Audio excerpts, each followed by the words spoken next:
Assalamualaikum warahmatullahi wabarakatuh.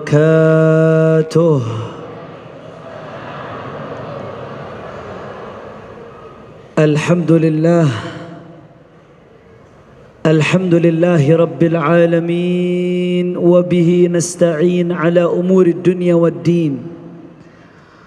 Allahumma fasalli wa sallim wa barik wa karrim wa majjid wa azzim على سيدنا وحبيبنا وشفيعنا ونور قلوبنا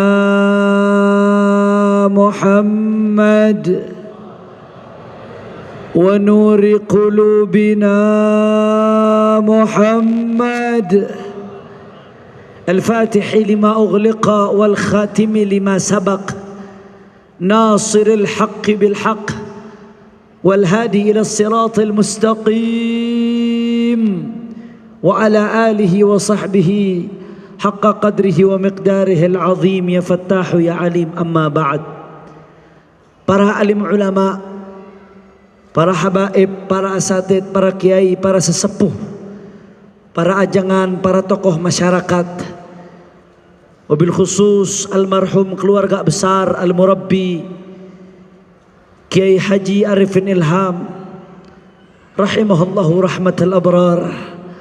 Mudah-mudahan keluarga beliau selalu diberikan kekuatan oleh Allah subhanahu wa ta'ala di dalam melanjutkan syiar dakwah ini. Amin ya rabbal. Tidak lupa pula salam penghormatan kita sampaikan kepada guru kita Kiai Haji Abdus Syukur. Begitu pula Habiban al-Mahbub, saudara saya Al-Habib Mahdi bin Hamzah As-Saggaf. Hadir juga bersama kita Kiai Haji Nur Sasi. Semuanya para habaib, kiai, asatid, serta putra-putra dan keluarga besar Ustadz Arifin Ilham yang tidak dapat saya sebutkan satu persatu tanpa mengurangi rasa hormat saya kepada beliau semua. Kita doakan mudah-mudahan habaib, ulama, asatid, kiai kita Allah panjangkan umurnya, Allah sehatkan badannya, Allah lapangkan rezekinya, Allah gobol hajat-hajatnya. Amin ya rabbal. Dan salam penghormatan yang paling istimewa saya hadiahkan kepada hadirin hadirat, muslimin muslimat, mukminin mukminat, jamaah zikir tabligh akbar bulanan Majelis Az-Zikra yang hadir pada pagi hari ini atau yang menyaksikan dari rumah. Semua kita minta kepada Allah angkat tangannya. Mudah-mudahan tidaklah kita keluar dari tempat ini kecuali semua dosa kita diampuni oleh Allah. Yang sakit Allah angkat penyakitnya, Allah sehatkan badannya. Semua yang hadir dilapangkan rezekinya. Semua doa-doa kita tadi diijabah oleh Allah. Amin ya rabbal. Ahibba'il kiram, tidak panjang lebar karena sudah jam 10 saudara.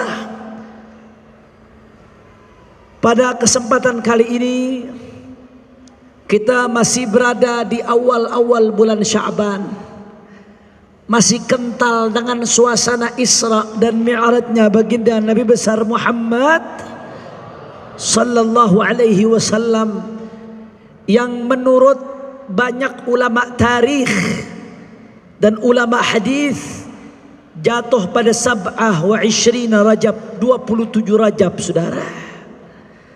Ahibba'il kiram, bicara soal Isra dan Mi'rajnya Nabi, begitu banyak riwayat, hikayat, pelajaran dan hikmah, bahkan masyahid waswar, pemandangan-pemandangan yang Allah tunjukkan kepada baginda Nabi besar Muhammad sallallahu alaihi wasallam saudara.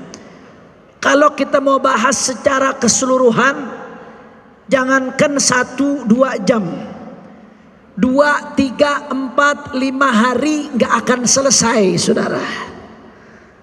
Makanya pada kesempatan kali ini ada satu hal menarik yang ingin saya bahas, yang penting untuk diketahui oleh umat.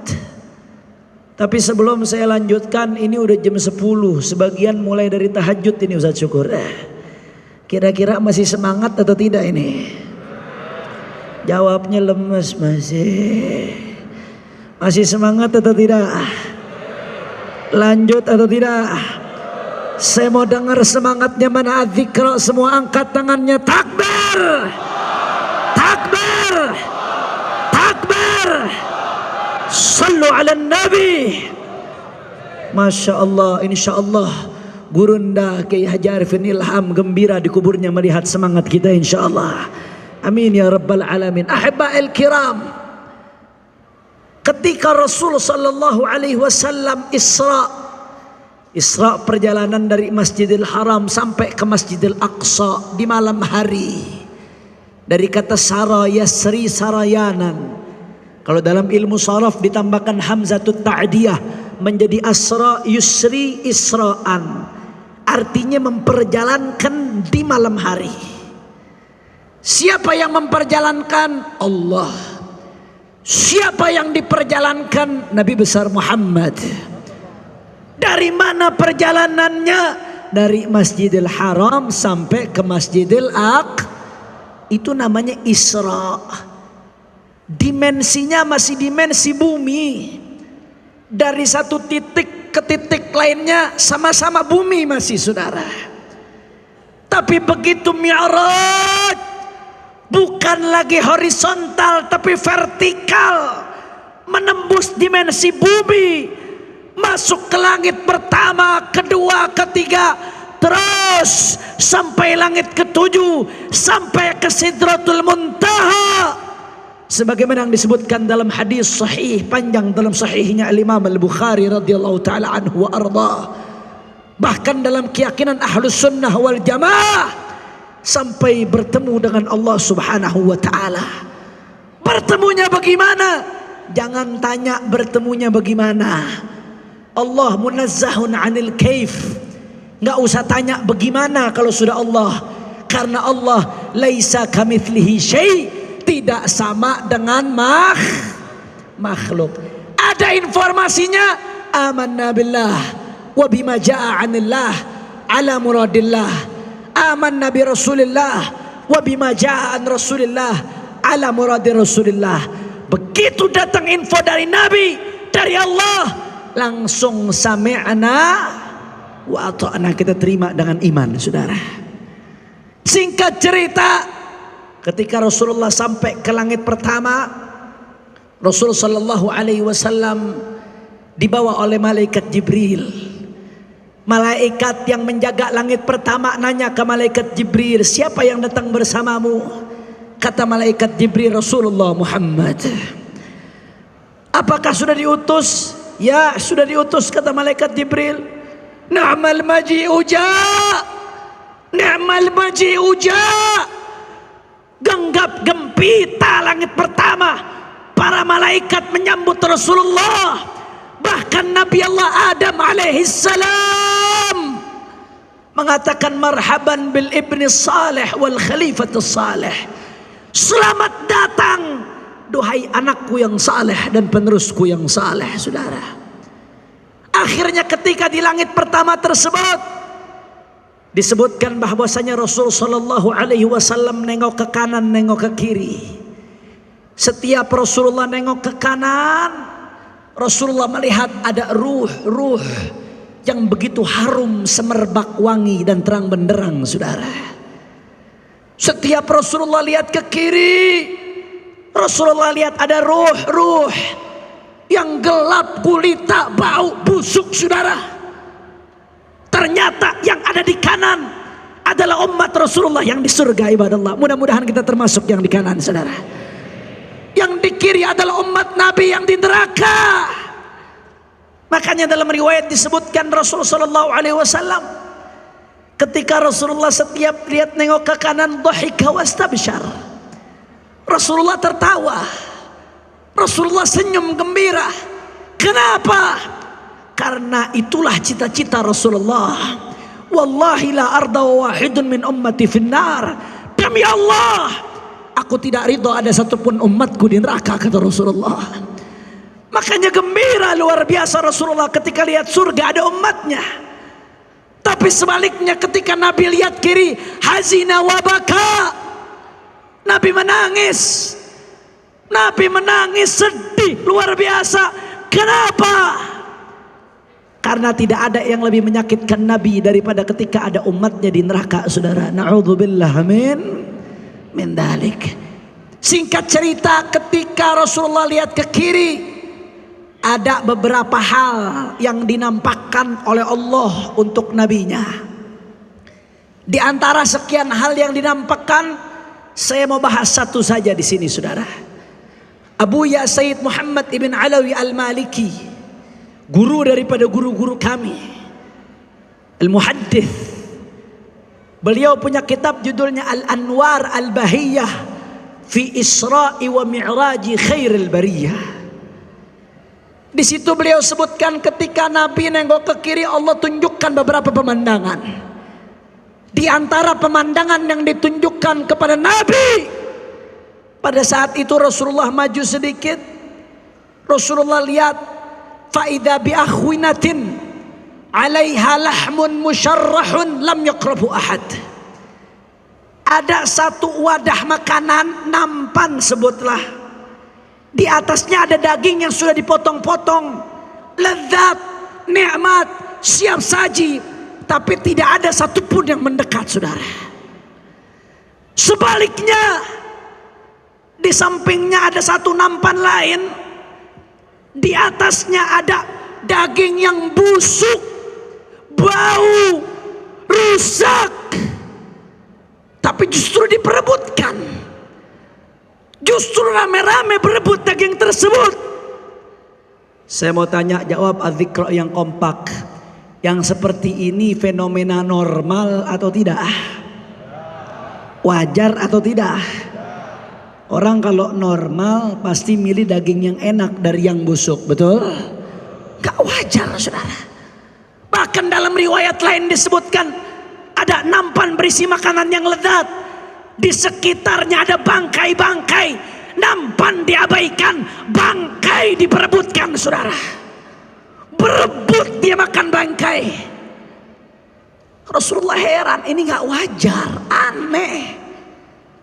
Akhirnya Rasulullah tanya kepada malaikat Jibril, man haula ya Jibril? Siapa mereka wahai Jibril? Siapa itu mereka berbondong-bondong memperebutkan daging busuk, daging yang nikmat lezat dibiarkan, tidak dimakan? Siapa kelompok mana mereka ini wahai Jibril? Apa kata malaikat Jibril? Ya Rasulullah, haula min ummatika ya'tuna al-haram wa yatrukuna al-halal. Ya Rasulullah, mereka adalah sekelompok dari umatmu ya Rasulullah.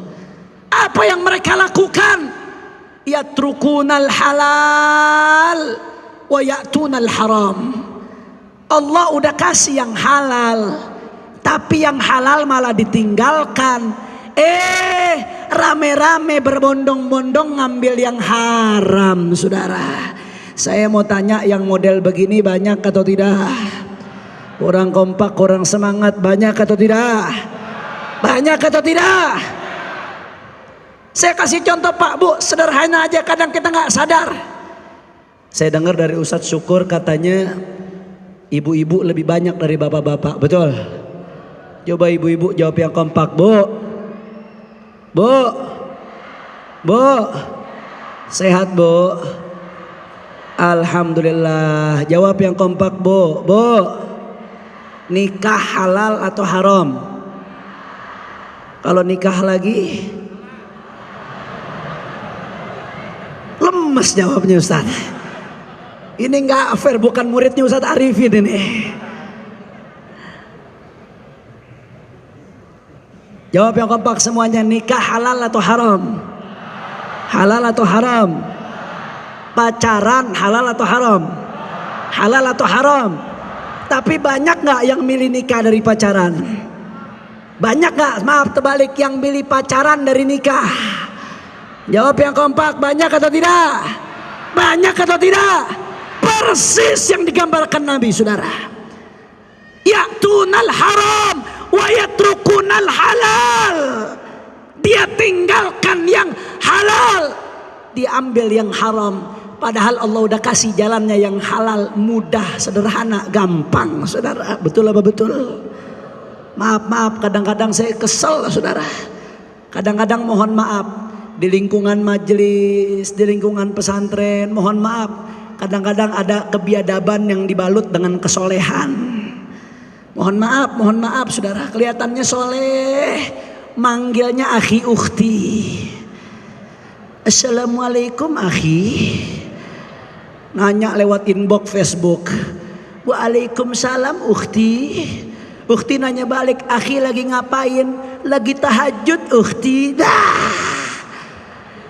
Tahajud jawab pesen cewek ya. Doraemon. Hati-hati Bu, hati-hati. Awalnya mulainya dari situ. Habis itu minta nomor WA ukhti supaya ta'aruf lebih dekat. Bolehkah aku minta nomor WA? Habis itu maaf ukhti, nggak sengaja kepencet video call. Terus ngerembet muqaddimatuz zina, permulaan zina, dari hal kecil ujung-ujungnya zina, saudara. Betul betul. Apalagi kadang-kadang yang saya lebih enak lagi, pacaran manggilnya Abi Umi. Pacaran manggil Abi Umi, begitu putus jadi janda. Masya Allah, kira-kira jelas atau tidak? Hati-hati saudara. Yang seperti ini yatrukunal halal wa ya'tunal haram. Dia tinggalkan yang halal, dia ambil yang haram. Na'udzubillah min dalik. Apalagi mohon maaf saudara, introspeksi diri masing-masing. Berapa banyak suami-suami yang Allah sudah kasih istri yang halalan, thayyiban, mubarakan. Istri yang baik, halal, thayyib, tapi masih lebih senang lihat gambar-gambar perempuan terbuka di handphonenya, saudara. Banyak atau tidak? Yang jawab banyak ibu-ibu saat.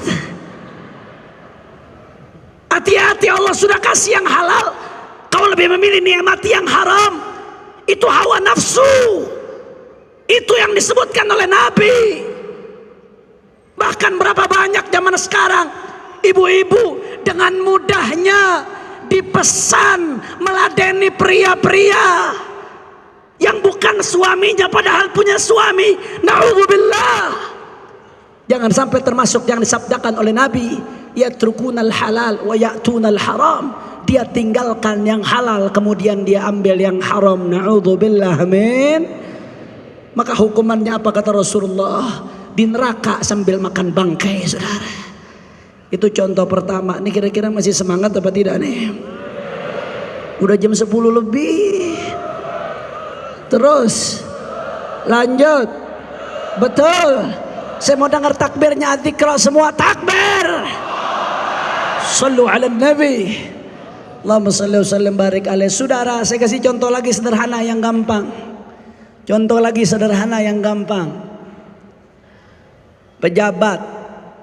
Nah, begitu saya mulai kata-kata pejabat, pengurus sudah meladang deg-degan nih. Pejabat, taruhlah bupati, saya nggak sebut nama pejabat yang mana aja. Bupati, wali kota, gubernur, menteri, sampai presiden dan seterusnya, semua pejabat. Kalau dia kerja benar, dapat gaji, gajinya halal atau tidak? Halal, halalan, thayyiban, mubarakan. Di fikih pun dibahas bagaimana para ummal, pejabat negara itu dapat harta, dapat gaji dari Baitul Mal. Itu sesuatu yang halal, saudara, dia berhak atas itu. Tapi faktanya meskipun pejabat makin tinggi jabatannya, makin besar gajinya, makin banyak tunjangannya, tapi pejabat yang korupsi banyak atau tidak? Orang kompak banyak atau tidak? Orang keras banyak atau tidak? Hati-hati itu yang diadakan Nabi. Allah sudah kasih yang halal, tapi dia tinggalkan yang halal, dia ambil yang haram. Na'udzubillah. Bapak-bapak, ibu-ibu, Nabi katakan ada orang muflis di hari kiamat. Bukan yang gak punya dirham, yang gak punya dinar, tapi muflis di hari kiamat yang dia sudah menzalimi fulan, dia sudah mencaci fulan, memaki fulan, merampas harta fulan, memukul fulan, maka diambil dari pahalanya diberikan kepada orang yang dizalimi. Kalau pahalanya sudah habis, dosa orang yang dizalimi diberikan kepada yang menzalimi. Saudara, itu kalau perorangan, saudara. Itu kalau person to person saja seperti itu. Person to person saja. Kalau Anda nggak bisa jaga diri Anda, nggak bisa jaga lisan Anda, nggak bisa jaga tangan Anda, zikir Anda bangkrut, sedekah Anda bangkrut, muflis. Itu kalau person to person. Lantas bagaimana kalau merampas uang rakyat, ratusan ribu rakyat, jutaan rakyat? Bagaimana dia bertanggungjawabkan di hadapan Allah Subhanahu wa taala, saudara? Bagaimana dia bertanggungjawabkan di hadapan Allah? Di dunia Anda boleh gagah, dikawal, hebat, dihormati, berdasi, berjas, tapi di akhirat Anda hina, dina, makan bangkai, saudara. Na'udzubillah min dzalik. Kira-kira sampai sini jelas atau tidak? Jelas atau tidak?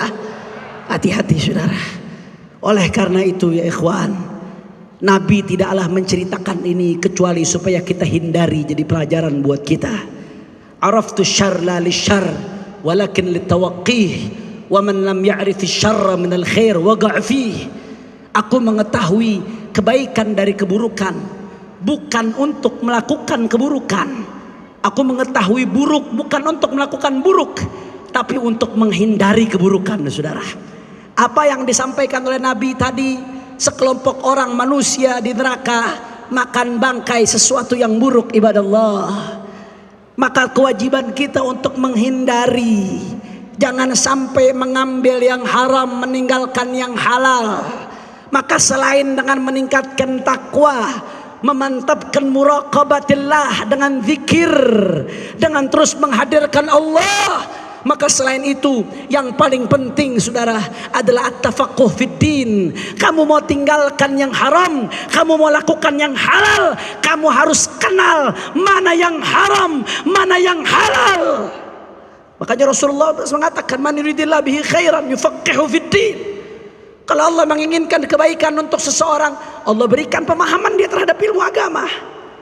Karena tanpa ilmu agama buta. Al-Imam Al-Ghazali mengatakan, di satu zaman ini nanti la yanju minhu illa man ahyallahu qalbahu bil ilm. Tidak selamat kecuali orang yang Allah hidupkan hatinya dengan ilmu, saudara. Bukan sekedar suratul ilmi, bukan sekedar gambarannya ilmu. Kalau teori saja, materinya saja, orang orientalis, orang barat kafir sekalipun banyak yang hafal Quran, banyak yang hafal hadis, tapi tidak dapat hidayah. Kenapa? Karena dia hanya dapat suratul ilmi, hanya dapat materinya ilmu, gambarannya ilmu, saudara. Dia nggak dapat cahayanya ilmu. Yang harus kita dapatkan kalau mau selamat, cahayanya ilmu yang diambil dari para ulama, dari para habaib, dari para kiai yang istiqamah, yang perkataannya sesuai dengan perbuatannya, yang wara dijaga makanannya, yang mengatakan hak itu hak, yang batil itu batil, yang lurus di atas tariqah ahlus sunnah wal jamaah, saudara. Ini yang menyelamatkan kita di hadapan Allah kelak nanti, saudara. Tanpa ini kita tidak akan tahu halal dan haram. Makanya saya selalu sampaikan di berbagai tempat, saya senang kalau tabligh akbar ramai, bagus, siarkan, saudara. Tapi demi Allah, saya jauh lebih senang kalau majelis taklim yang ramai, saudara. Tabligh akbar bagus, di situ kita diajak bersilaturahmi, menggalang solidaritas umat. Di situ dibangkitkan semangat kita.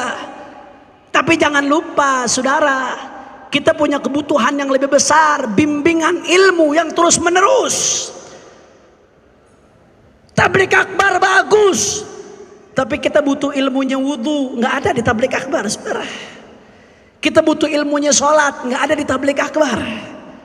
Kita butuh ilmunya ibadah, Kita butuh ilmunya bermuamalah, bagaimana dagang yang benar supaya uang yang masuk ke perut kita dan anak kita halal. Kita butuh ilmu yang benar bagaimana membangun rumah tangga yang baik. Itu adanya di majelis ilmu. Makanya jangan jauh-jauh. Kalau Anda mau selamat, jangan jauh-jauh dari majelis ilmu, saudara. Dekati para ulama, dekati para habaib, dekati para kiai. Saya ingat dari zaman almarhum Al-Murabbi Kiai Haji Arifin Ilham, setiap subuh ada majelis ilmu, betul Ustaz? Sampai sekarang masih ada. Sampai detik ini masih ada, saudara. Kalau Anda mau selamat, jangan hanya sebulan sekali. Makan saja sehari 3 kali.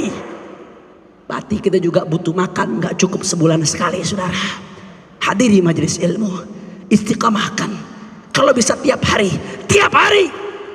Kalau bisa seminggu 2 kali, seminggu 2 kali.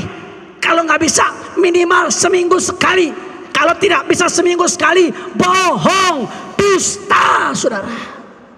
Kenapa saya katakan dusta? Waktu untuk TV masih ada, waktu untuk handphone masih ada, waktu untuk duduk bersama teman masih ada. Kok tahu-tahu giliran ilmu nggak ada? Bohong. Kira-kira sampai sini jelas atau tidak? Jelas atau tidak?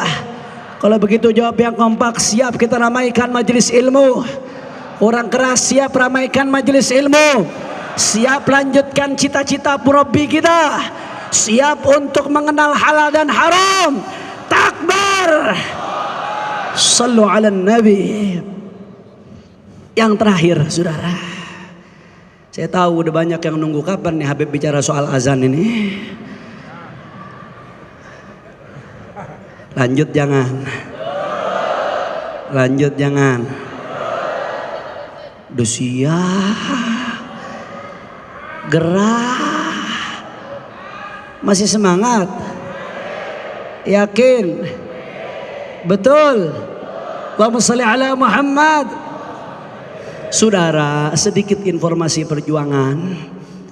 Hari Jumat yang lalu kami menggunakan hak konstitusi kami untuk menyampaikan, mengemukakan pendapat atau berdemonstrasi di depan Kementerian Agama Republik Indonesia.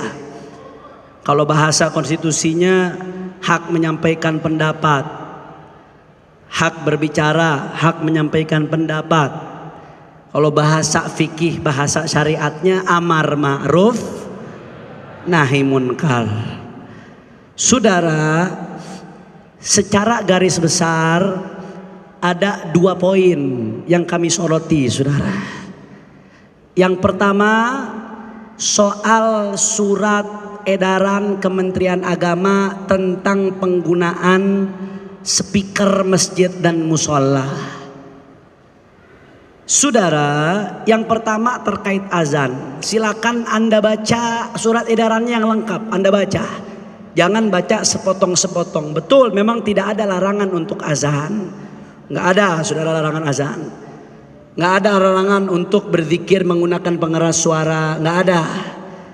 Tapi di dalam surat edaran tersebut, yang pertama ada pembatasan volume speaker untuk azan. Ada pembatasan, saudara. Saya setuju bahwasanya adzan ada adabnya, adzan ada akhlaknya, adzan ada tata caranya, adzan ada hukum-hukumnya. Usahakan yang adzan suaranya yang indah agar nikmat didengarkannya, dalam keadaan suci dan lain sebagainya. Tapi jangan lupa salah satu syiar yang paling penting yang berkaitan dengan adzan sesuai dengan artinya. Adzan, adzana yu'adzinu. Orang yang adzan disebut muadzin. Artinya mengumumkan, pengumuman tentang masuknya waktu sholat. Makanya dianjurkan pengumuman adzan mencakup sejauh mungkin, saudara. Mencakup seluas mungkin. Saya mau tanya, yang namanya pengumuman supaya mencakup sejauh mungkin, berarti harus kelas atau pelan? Kurang kompak, harus keras atau pelan? Harus kenceng atau pelan? Biar sampai jauh, saudara. Makanya buat apa sih ngatur-ngatur ginian, saudara? Kita ini berharap yang turun harga bahan baku, bukan speaker masjid musola, bukan. Betul nggak Bu? Betul nggak Bu?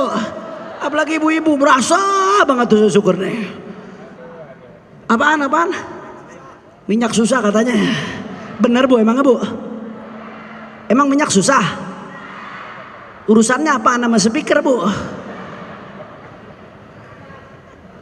Masya Allah. Makanya saya setuju dengan sikap NU di tahun 2012. Di tahun 2012 ketika Wakil Presiden Budiono menyampaikan wacana akan melakukan pengurangan volume adzan, saudara. Pengaturan volume adzan. NU menolak tegas saat itu, saudara. Allahu Akbar. Masih ada jejak digitalnya. PWNU Jawa Timur Kiai Haji Mutawakkil Allah menolak tegas, saudara. Saya dukung, setuju 1000%. Apakah sekarang jadi kebalik, saudara? Betul apa betul? Betul apa betul? Itu terkait adzan. Adapun selain adzan dirinci aturannya, saudara. Ibadallah, selama ini masjid-masjid kita beragam, beda-beda latar belakang. Ada masjid yang latar belakangnya Nahdlatul Ulama, atau yang amalannya sama seperti Nahdlatul Ulama, sama-sama fikih Syafi'i, sama-sama akidah Asy'ari, sama-sama menggunakan tasawuf Imam Ghazali wal Junaid al-Baghdadi.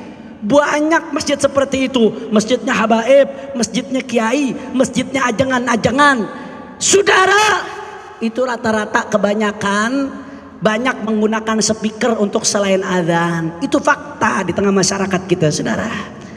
Sebaliknya ada masjid-masjid seperti Muhammadiyah atau yang serupa dengannya, banyak yang lebih minim menggunakan speaker untuk selain adzan, khususnya speaker luar. Biarkan ini indah mengalir dengan sendirinya. Toh ini sudah mengalir dari negeri kita merdeka, berjalan dengan baik. Biarkan ini jadi keindahan Indonesia. Biarkan ini jadi keragaman kita. Biarkan ini jadi civil society, kebijakan masjid musola dengan masyarakat sekitar. Betul. Gak usah dikutik-kutik, malah jadi konflik kalau dikutik-kutik, saudara. Malah jadi ribet nantinya. Saya mondok 5 tahun lebih di Pasuruan, saudara. Di sekitar saya lingkungan Nahdlatul Ulama, itu luar biasa indah kita dengar sholawatan, saudara. Pujian-pujian, zikir, pengajian menggunakan pengeras suara. Selain syiar, itu sudah jadi bagian dari budaya. Setahun saya di Gresik pun demikian. Ibadallah. Sehingga gak perlu dicampuri terlalu dalam, saudara. Biarkan masing-masing kebijakan sekitarnya. Kalau Anda tidak suka dengan suara musola dan masjid, jangan tinggal dekat musola dan Kalau Anda terganggu dengan bisingnya suara kereta, jangan tinggal dekat rel kereta, bukan roda keretanya yang tercopotin. Jelas atau tidak? Jelas atau tidak? Jadi saya nggak setuju tuh. Kita cukup biarkan jadi civil society, biarkan jadi local wisdom, biarkan jadi kearifan lokal. Di daerah mayoritas muslim, minoritasnya harus tahu diri, sebagaimana mayoritasnya harus merangkul minoritasnya, saudara. Di daerah mayoritas non muslim, maka minoritas muslim juga harus tahu diri. Ikuti daripada yang ada di sekitar, sesuaikan dengan lingkungannya. Kira-kira setuju atau tidak? Yang saya sampaikan setuju atau tidak? Insya. Itu yang pertama, saudara. Yang kedua, saya jujur, saya pedih, tersakiti hati saya dengan pernyataan Menteri Agama yang, silahkan Anda lihat videonya yang lengkap, yang full, yang utuh. Silahkan Anda lihat, jangan yang sepotong-sepotong. Yang full, yang lengkap, yang utuh, agar pemahamannya utuh, saudara. Yang saya simpulkan dari video yang utuh dan lengkap tersebut, Menteri Agama menyebutkan beberapa hal. Yang pertama, suara yang keluar dari speaker adzan dan masjid. Adzan musola, maaf, suara yang keluar dari speaker masjid dan musola. Yang kedua, suara yang keluar dari rumah ibadah non muslim. Yang ketiga, suara gonggongan anjing.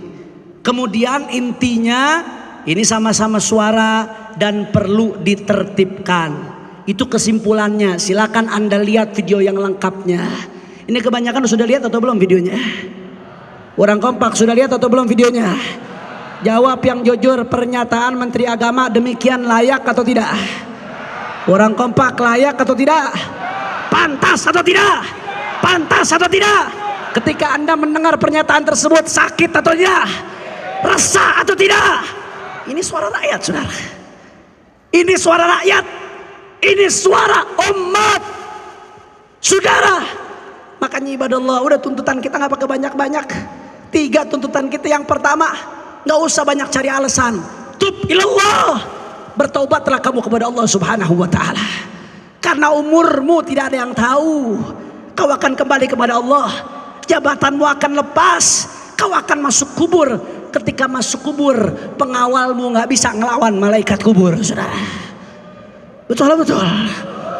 Yang kedua, kami umat Islam yang tersakiti, yang resah, yang gelisah mendengar pernyataan tersebut, maka kami minta Menteri Agama untuk membuat permohonan maaf terbuka kepada umat Islam, saudara. Setuju? Setuju? Yang ketiga, kami minta saudara supaya dia mempertanggungjawabkan ucapannya secara hukum, saudara. Setuju? Setuju? Setuju? Takbir! Takbir! Takbir! Saudara, kita cinta damai, betul? Kita cinta damai, betul? Kita cinta ketenangan, betul? Kita cinta perdamaian, betul? Tapi saudara, manakala agama dihina, manakala agama dicerca, manakala agama dinista, demi Allah, guru-guru kami mengajarkan kami tidak boleh mundur sampai titik darah penghabisan, saudara. Allahu Akbar, Allahu Akbar, Allahu Akbar. Sallu ala Nabi. Makanya di Indonesia ini, apapun yang terjadi, saudara, ada apapun terkait dengan agama, kami akan terus berjuang dengan cara-cara yang dibenarkan oleh hukum, dengan cara-cara yang dibenarkan oleh konstitusi, insya. Dan terakhir, saudara, doakan. Sekitar hampir 2 bulan lalu, saya 1,5 bulan lalu kurang lebih, saya baru saja keluar dari penjara pesantren Bareskrim Mabes Polri. Saya hampir setahun di sana, setahun kurang sekian belas hari, karena saya divonis setahun dalam kasus RS Umi, kasus baik-baik saja. Panjang lah kalau diceritain, silakan baca tuntutan dan vonisnya. Saya nggak bisa ceritain. Intinya saya dikenakan Undang-Undang Nomor 1 Pasal 14-15 tahun 1946. Jadi yang ceramah di hadapan Anda saat ini adalah napi, narapidana. Status saya napi. Nyesal kagak nih undang napi Adzikron? Hah? Bu, nyesal nggak bu napi yang ceramah di sini, Bu? Alhamdulillah. Penjara nggak boleh jadi cita-cita. Tapi kalau itu jadi resiko perjuangan, apa boleh buat, saudara, betul? Mudah-mudahan para ulama kita dijaga oleh Allah Subhanahu wa taala. Amin ya rabbal alamin. Hampir setahun saya sekamar dengan Sayyidil Walid Al-Habib Muhammad Rizik bin Hussein bin Syihab. Panjang kalau kita mau ceritakan di dalam, saudara. Tapi intinya saya katakan dimanapun saya ceramah, saya ini keluar antara senang dan sedih.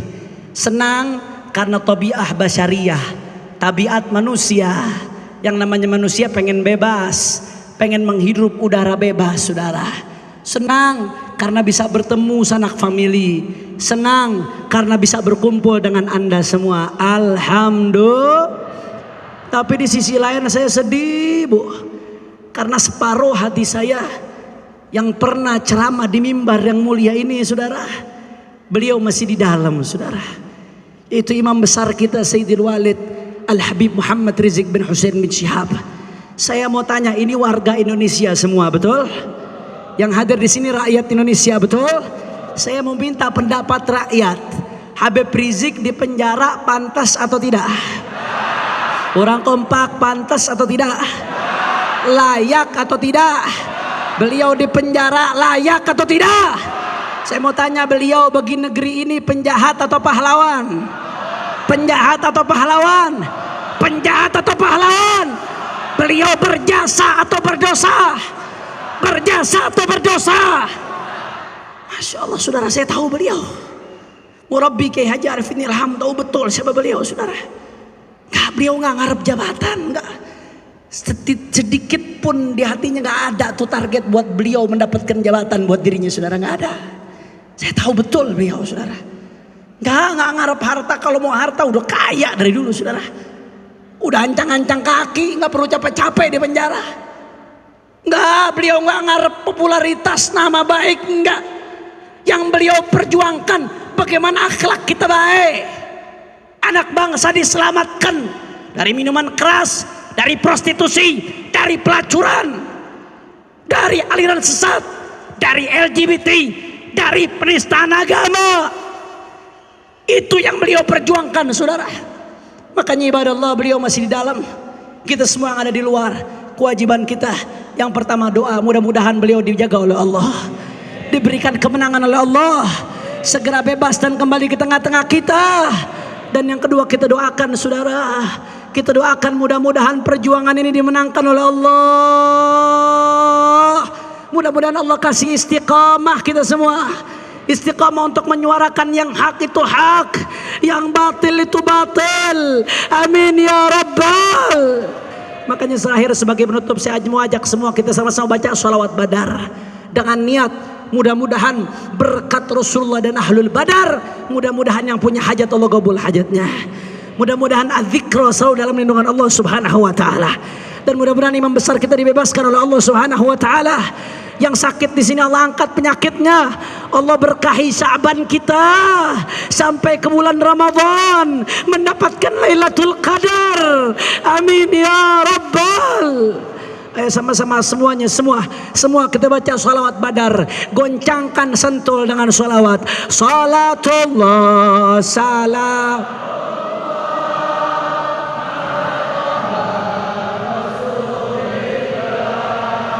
Salatullah ala Yasin. Kurang kompak. Salatullah ala Tuhan Rasulillah. Salatullah salam ya Rabb ala Yasin. Angkat tangan minta sama Allah semuanya. Tawassalna billah wa bil hadi.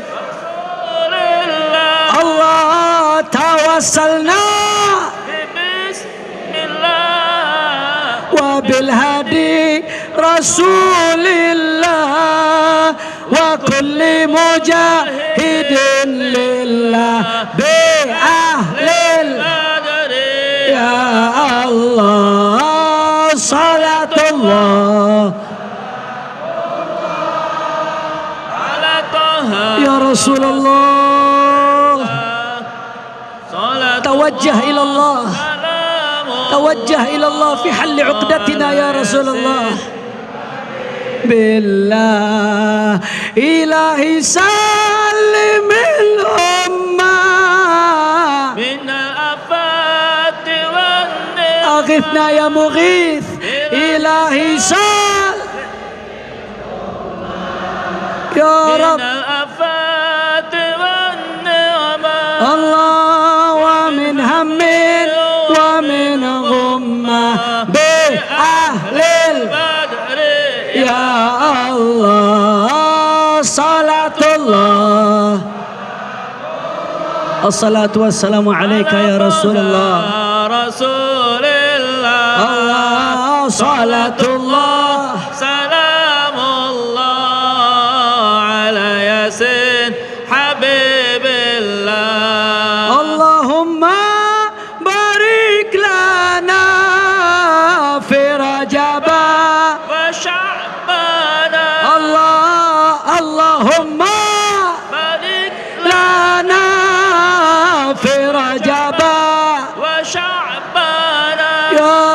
وبلغنا رمضان بأهل يا الله صلاة الله على طه رسول الله صلاة الله سلام الله على ياسين حبيب الله. Semua zikir angkat tangannya, takbir, Allahu Akbar, takbir, Allahu Akbar, takbir. Allahu Akbar. Sallu ala nabi. Allahumma salli alaihi. Ini saja yang saya sampaikan. Mudah-mudahan yang saya sampaikan ini bisa bermanfaat. Terakhir kita bacakan Fatihah untuk almarhum Al-Ustadz Kiai Al-Haj Al-Murabbi Arifin Muhammad Arifin Ilham. Ala anna Allah yaghfir lahu wa yarhamhu wa yu'li darajatihi fil jannah wa yataghasyahu birrahmah wal maghfirah. Begitu pula untuk ananda beliau Akhina Amar.